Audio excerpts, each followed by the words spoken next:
गोवा, ये नाम जहन में आते ही हमें ख्याल आता है दूर तक फैले खूबसूरत बीचेस का, और ख्याल आता है हर उस शाम का जब डूबते हुए सूरज से आंखें हटाने का दिल ही नहीं करता।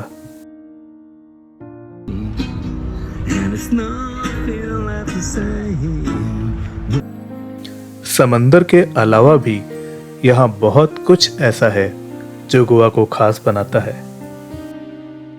यहाँ रंग हैं और रंगों के मायने भी।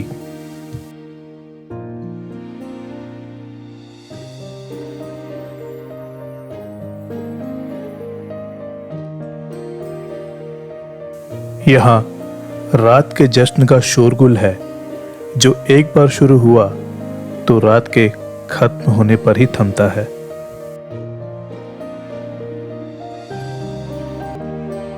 तो वहीं दूसरी ओर दुनिया के शोर शराबे से दूर छुपी हुई ऐसी जगहें भी हैं जहां बस सुकून का ही डेरा है।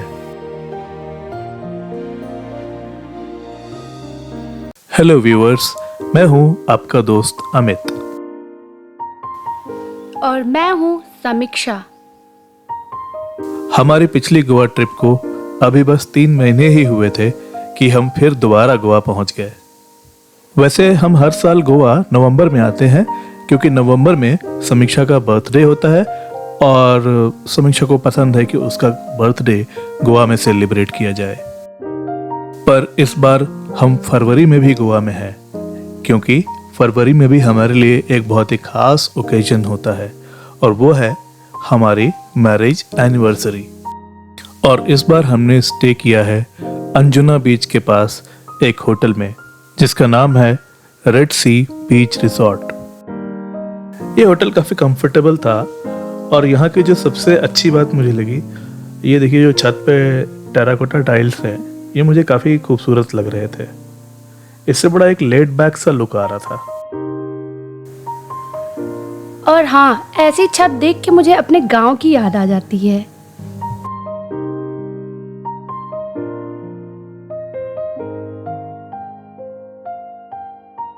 मैंने और सिद्धू ने वहाँ काफ़ी स्विमिंग के मज़े लिए और अभी मैंने एक नया गोप्रो लिया है तो मेरा भी मन था कि मैं एक बार उसकी अंडर वाटर टेस्टिंग करूँ, अंडर वाटर शूट करके उसको ज़रा टेस्ट करने का मेरा मन था, तो हमने वो भी किया।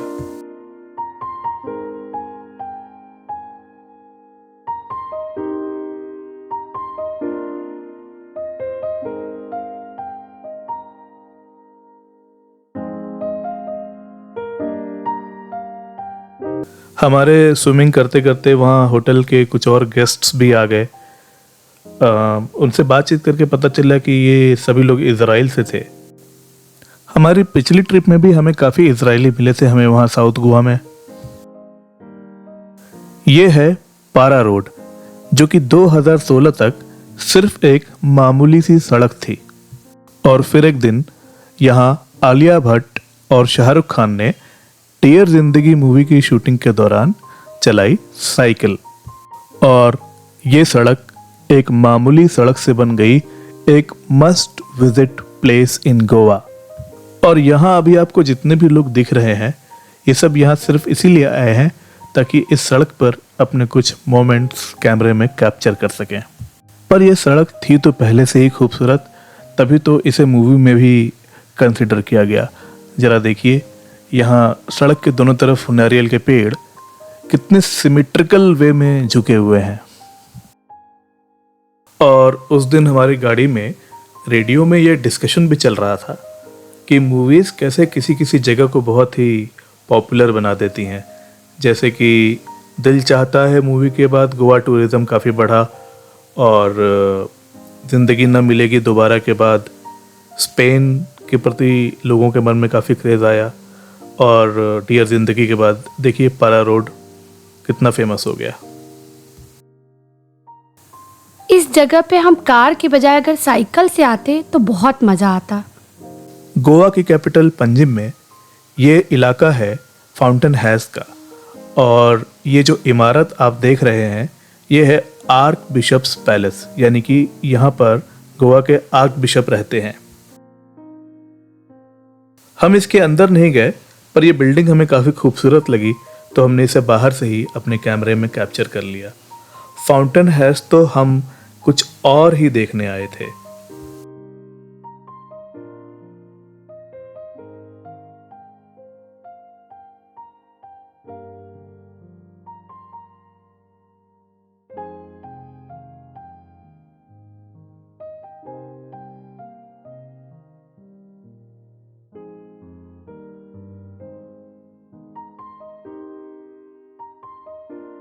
फाउंटेन हेल्स जाना जाता है अपने रंग बिरंगे घरों की वजह से, और ये घर खास इसलिए हैं कि ये यहाँ तब से हैं जब गोवा पुर्तगालियों के अधीन था। ये इलाका पोर्टुगीज आर्किटेक्चर का एक नमूना है और यूनेस्को ने इसे वर्ल्ड हेरिटेज भी घोषित किया है। यहाँ पे सारे घर पीले, हरे, लाल या नीले रंग के ही नजर आएंगे, और पोर्टुगीज रूल के दौरान इन रंगों से ही ये पता लगाया जा सकता था कि घर का मालिक पोर्टुगीज गवर्नमेंट के कौन से डिपार्टमेंट में काम करता था। यानी कि घर का रंग सिर्फ रंग नहीं था, हर एक रंग एक कलर कोड था। आज ये रंग कलर कोड्स तो नहीं, पर ऐसा लगता है जैसे ये गलियां किसी रंगीन दुनिया की ओर ले जा रही हैं।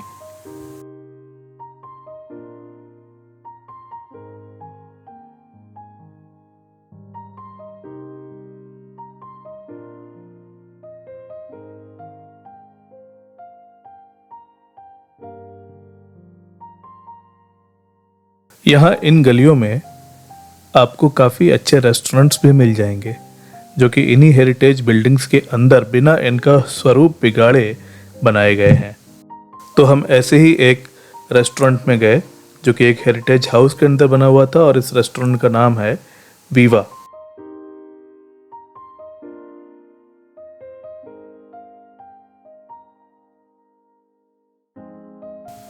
उस दिन अनफॉर्चुनेटली सिद्धू को रैशेस हो गए थे और बेचारे को चलने में काफ़ी तकलीफ हो रही थी। ये देखिए कैसे घर के हर एक कमरे को रेस्टोरेंट में तब्दील कर दिया गया है, बिना कमरे को बिगाड़े, बिना कमरे का नक्शा बदले।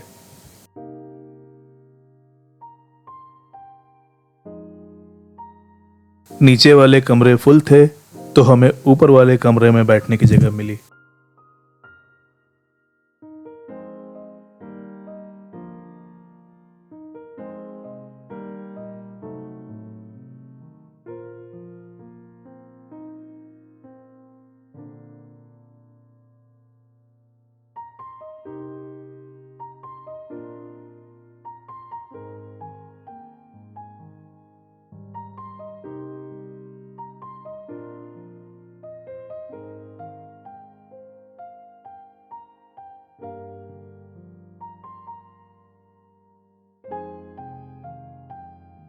हालांकि गोवन डिशेस में ज़्यादातर नॉन वेजिटेरियन डिशेस ही आते हैं और समीक्षा वेजिटेरियन है, फिर भी उसका कुछ वेजिटेरियन गोवन डिश ट्राई करने का मन था, तो समीक्षा ने मंगाई वेज शाकुटी और गोवन राइस, गोवन ब्रेड।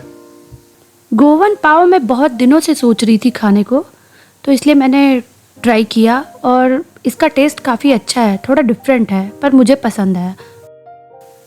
और शाकुटी मुझे बहुत पसंद है, पर इससे बेटर शाकुटी मैंने साउथ गोवा में पहले भी खाई है, जिस वजह से मेरा एक्सपेक्टेशन शाकुटी के लिए काफ़ी हाई था।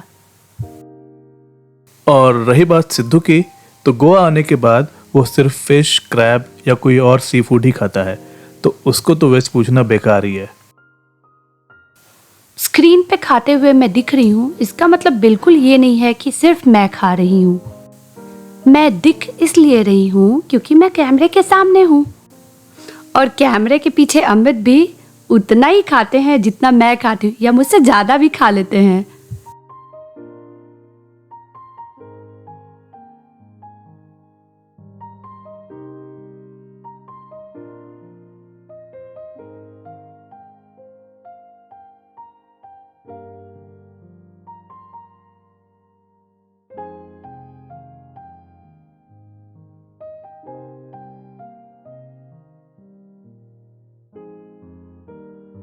फाउंटेन हैज से लौटते लौटते हमें शाम हो गई, तो बस हम थोड़ी चहलकदमी के लिए अंजुना बीच पर आ गए। हमारे होटल के पीछे जो बीच का एरिया है वो थोड़ा रॉकी भी है और थोड़ा नॉर्मल सैंड वाला बीच भी है, दोनों ही है।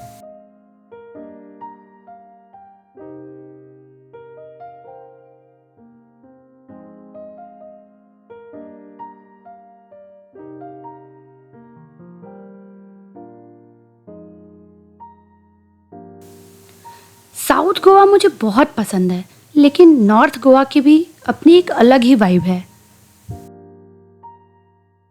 आज हमारी मैरिज एनिवर्सरी है और आज का हमारा प्लान है कि बीच से लौटने के बाद हम जाएंगे थलासा, जो कि यहाँ से 4 किलोमीटर दूर है। और ये एक ग्रीक रेस्टोरेंट है जहाँ पर काफ़ी सारे परफॉर्मेंसेस होते हैं, काफ़ी पॉपुलर है। मैंने पहले से ही वहाँ अपने लिए टेबल्स रिजर्व करके रखी हैं, क्योंकि मैं कोई लास्ट मिनट चांस लेना नहीं चाहता था। हेलो, थलासा जा रहे हैं, थलासा। इधर देखो, क्या करना है थलासा में? डांस। कैसे डांस करोगे? अच्छा, ऐसे? ऐसे नहीं, ऐसे। कैसे? और पचड़े, करना है। क्या हाल है? थलासा के लिए एक्साइटेड? नहीं। Yes. Are you excited? Yes. Take the next right.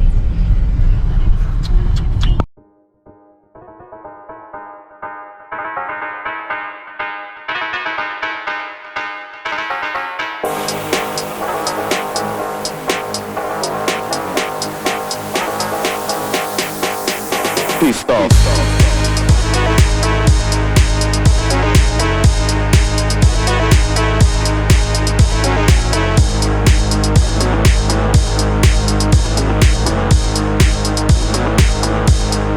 थलासा बिल्कुल बैक वाटर से लग कर है, इसलिए अगर आप यहाँ रेलिंग से खड़े होकर के बाहर का नज़ारा देखें तो दिन में तो अच्छा दिखता ही है, पर रात को भी काफ़ी खूबसूरत दिखता है।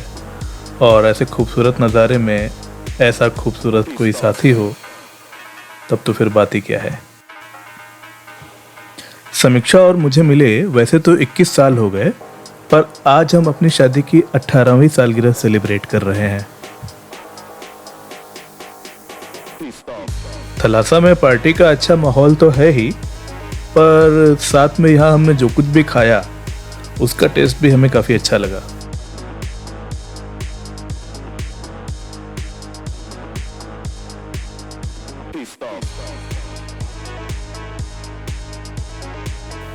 थलासा आना हमारा बहुत अच्छा डिसीजन था, हमने बहुत एंजॉय किया।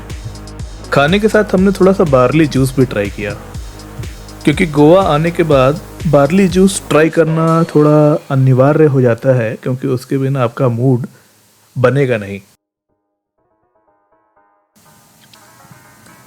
यहाँ या तो बीच बीच में उठ करके आप डांस फ्लोर पे चले जाएं, या फिर कोई न कोई डांस करता हुआ आपके पास से गुजर ही जाएगा।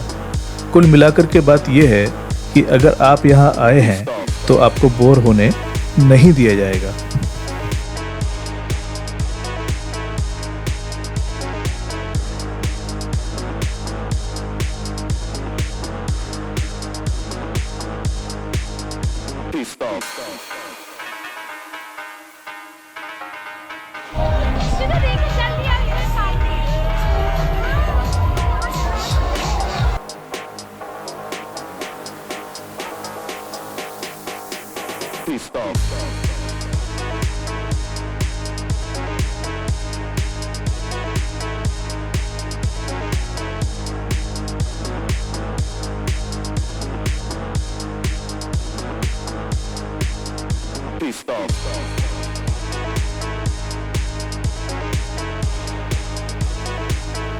और अब वक्त है केक काटने की रस्म अदायगी का।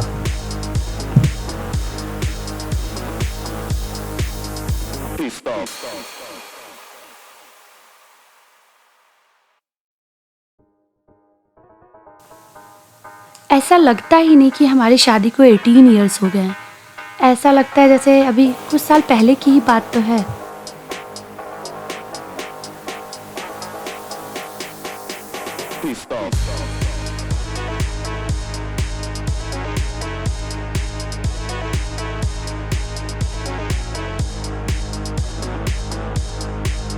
यहाँ देखिए कुछ ऐसा मस्ती का माहौल रहता है और कुछ गजब के परफॉर्मेंसेस भी होते हैं।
Continue for 1 kilometer. हाय, अभी हम जा रहे हैं आरंबोल।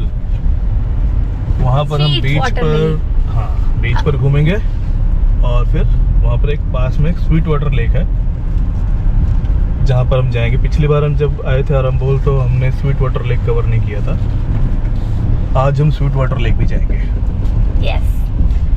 हेलो सिद्धू। और अगर हमारा मन किया तो हम वहाँ पे स्विम भी करेंगे, ठीक है? क्योंकि हमें आइडिया नहीं है कि स्विम उसमें कितना गहरा है, क्या है, I don't know. Sidhu, are you excited? ये आई शो सम एक्साइटमेंट यार, इफ यू आर एक्साइटेड। हाँ? ये if you are excited and you know it, clap your hands.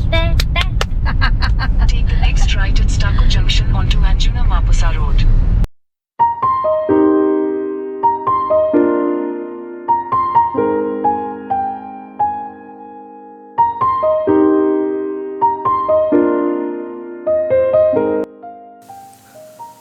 अभी बस फरवरी का ही महीना है और यहाँ बीच पर काफ़ी तेज धूप है।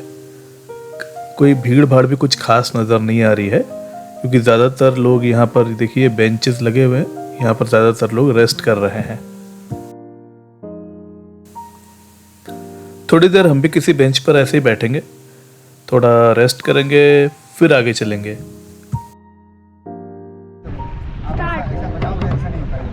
मैं म्यूजिकल इंस्ट्रूमेंट तो कोई भी बजा लेता हूँ, पर प्रॉब्लम एक है कि सुर ताल कुछ मैच नहीं करता।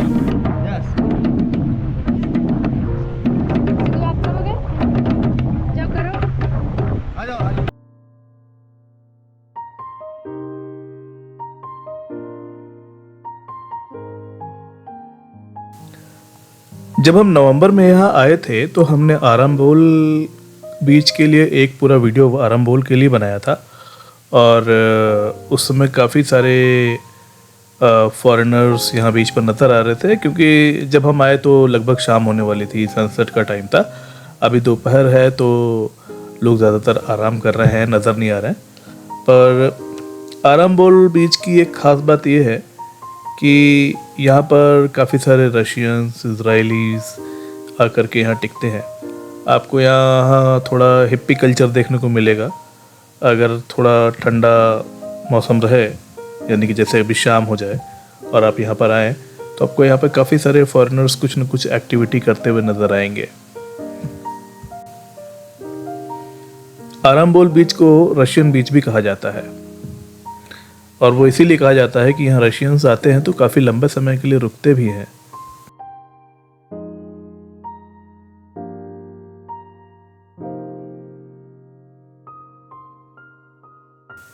नॉर्थ गोवा में आरंबोल बीच मुझे बहुत खूबसूरत बीच लगा।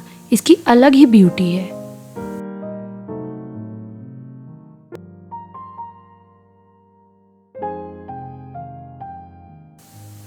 और वहाँ समीक्षा और सिद्धू मेरा मजाक उड़ा रहे हैं कि मैं ये देखिए गाइस, वो देखिए गाइस कर रहा हूँ कैमरा लेकर के।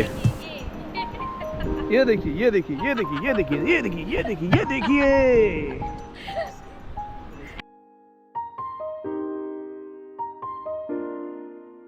जब हम यहाँ नवंबर में आए थे तो हम स्वीट वाटर लेक नहीं गए थे, और आज इस बीच पर स्पेशली हम स्वीट वाटर लेक पर जाने के लिए ही आए हैं। तो अभी थोड़ा आराम करने के बाद हम उसी तरफ बढ़ रहे हैं।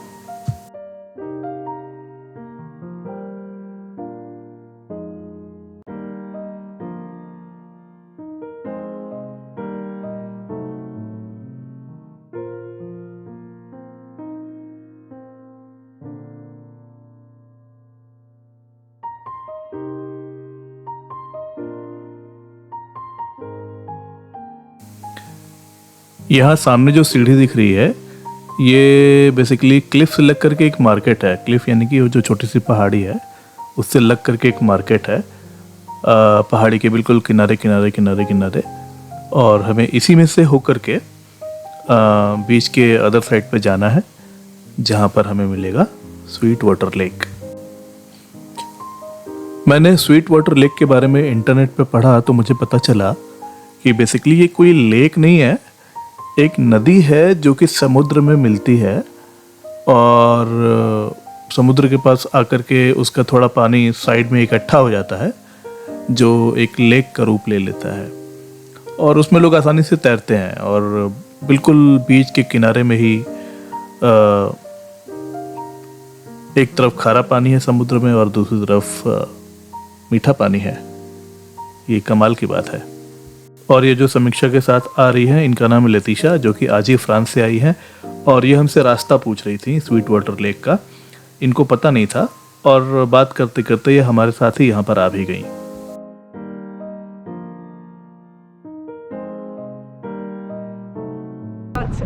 I feel like I want to taste the water. Yeah, please do. We want to swim also. We'll taste it as well. Yeah. People call it sweet water lake. Maybe it's sweet, or maybe not sweet enough. गहरा है क्या? नहीं, इधर से dance रह सकता है, आगे से रह सकता है। 5 फीट तक होगा, 4-5 फीट। वो लोग तो खड़े हैं मुझे लग रहा है। हाँ, ये देखो ना, बच्ची जा रही है। वाओ। सिद्धांत जाए।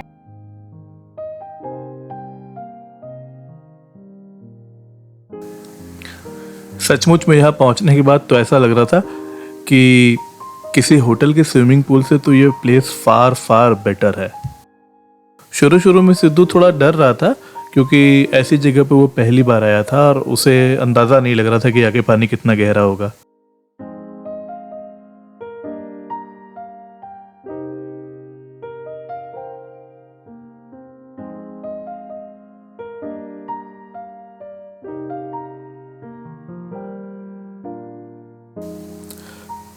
होटल के पूल में तो समीक्षा ने स्विमिंग करी नहीं, पर यहाँ आकर के वो खुद को पानी में उतरने से रोक नहीं पाई।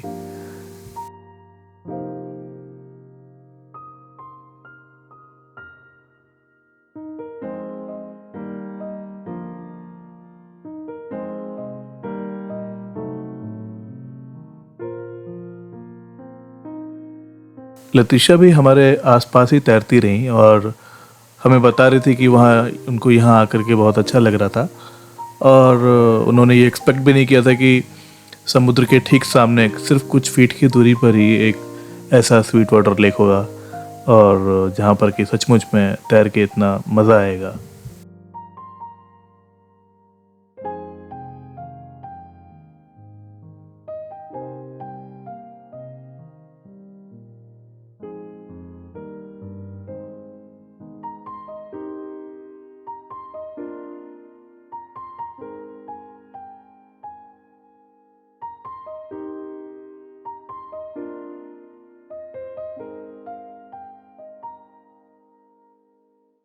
और शाम को हम पहुंचे अंजुना बीच, जहां पर हमें ये महाशय मिले गाना गाते हुए। feel left to say when there's nothing left to say.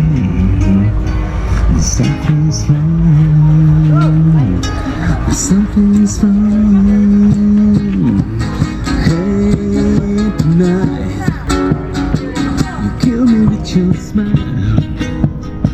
So beautiful. ये अपने पूरे साजो सामान के साथ यहाँ आए हुए थे और गाना गा रहे थे। लोग इन्हें कुछ पैसे भी दे रहे थे, हमने भी कुछ पैसे दिए और इनको एक आइसक्रीम भी खिलाई। So beautiful and right.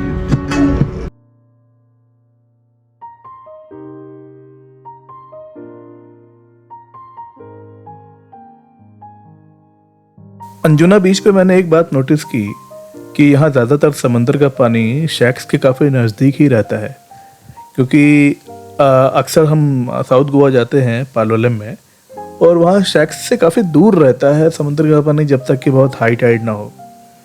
और यहाँ पर मुझे नॉर्मली भी यही देखने को मिला कि समंदर का पानी बीच शैक्स से ज़्यादा दूर होता नहीं है।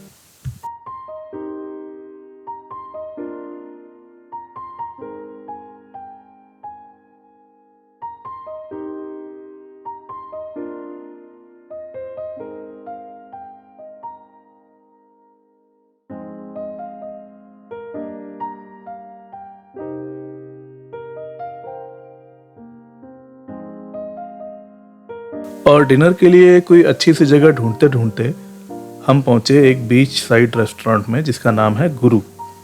और यहाँ एक बहुत ही अमेजिंग लाइव परफॉर्मेंस चल रहा था ट्रांस म्यूजिक का, जो मैंने पहली बार ही सुना लाइफ में लाइव।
हमारी अगली मंजिल हम अगले कुछ दिनों में तय करेंगे। अभी फ़िलहाल हम लौट रहे हैं अपने घर, उसी रोज़मर्रा की ज़िंदगी में वापस। तब तक के लिए अपना ख्याल रखिए और इंतज़ार करिए हमारी अगली वीडियो का।